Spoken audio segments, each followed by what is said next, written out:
Hey guys, this is Katie with Close to My Heart, and today we're going to do a video on distressing. And not just normal distressing, I'm going to take it to the max. Let's get started. I love to layer, and so this is going to be doing a lot of layering, but I'm going to show you a little technique that won't add bulk to your cards, and this will also work on your layouts as well. The paper packet that I'm using today is Twitter pated.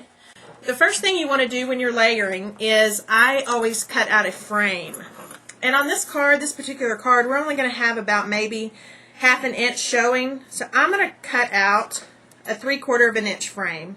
And you just line up your blade at 3/4 inch and cut up to 5 1/4. Flip the paper around and do the same on all 4 sides until your little frame pops out. And like I said, this will help with when you're layering a whole bunch of layers. It won't add so much bulk to your cards.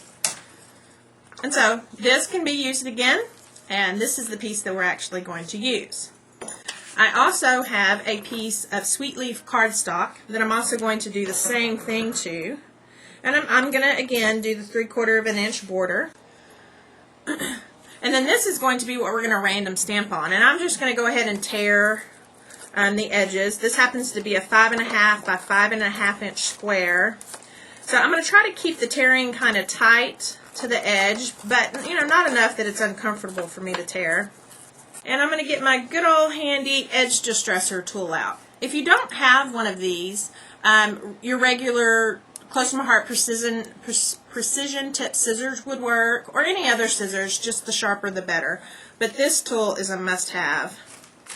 And you just run it across. And the thing about B&T that I like is that, and we particularly want in this card, is when you're distressing with the edge distresser, you're going to get some torn pieces, and that's exactly what we want. And I'll show you how. I'll show you why here in just a little bit. The next thing we're going to do is going to take chocolate ink, and we're going to ink up the edges. For these particular pieces, we're going to do direct to paper is what I call it.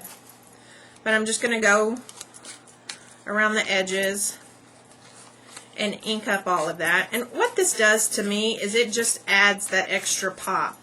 Especially if you're working with some subtle colors like the crystal blue and the Sweet Leaf tend to be. It's just going to kind of give it some dimension. On this particular piece that I'm about to random stamp, I'm actually going to sponge. These are our round sponges, and I like to just purchase them and cut them in quarters. Normally I have 1 sponge per color. This particular one, as you can see, it's got several colors going on here. So I just kind of sponged all around, and what that does is it's just more of a subtle addition of color. That stamp is finished, and now we're going to start assembling our card front. This is the funnest part. Okay, I'm going to have to remember to do this upside down. I've got my base right here, my frame that we cut out. And what I want to do is I kind of want to fold back this corner. If I see a tear, I kind of want to make it tear just a little bit more. There's some over here, or I want one over here. So I'm just going to make it there.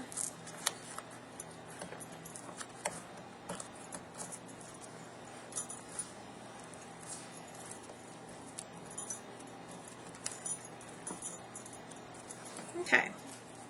And then you kind of want to remember where your points are. And I've got some scratch paper over here.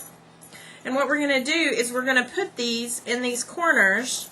And again, here's the finished card. As you can see, I tore up a corner here, tore down here, even torn up here, and you can see the B&T peeking through. Thank you for joining me, and I hope that I urged you to get your fingers a little inky, break out that edge distresser, and distress to the max.